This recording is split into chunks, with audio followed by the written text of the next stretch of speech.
அதிகாலையிலே எழுந்து தூய மனதோடு அந்த மாயக்கண்ணனை நினைத்தாலே உள்ளம் அமைதியாக மாறுகிறது.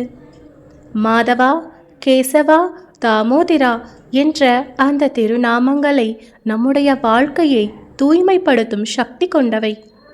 தோட்டத்தில் பூத்திருக்கும் புது மலர்களை பறித்து வந்து அவன் பாதத்தில் வைத்து புனித நீரில் நீராடி அவனை பாடினால் நாம் கேட்ட வரங்களையும் தருவான், நாம் கேட்காத நன்மைகளையும் அவன் நமக்காக தயார் செய்து வைத்திருப்பான் என்பதுதான் ஆண்டாள் சொல்லும் வழி. இதுவே அன்போடும் நம்பிக்கையோடும் இறைவனை அடையும் பாதை எனவும் நமக்கு ஆண்டாள் சொல்கிறார். இதை அவங்க எப்படி பாசுரமாக பாடினாங்க அப்படின்றத பார்க்கலாம். மாயனை, கேசவனை, தாமோதரனை தூயமாய் வந்து நாம் தூமலர் தூவி தூமணி புனல் நனைந்து பாடினால் நல்லது நான்கும் நமக்கு நல்கியல் என்பாவாய்.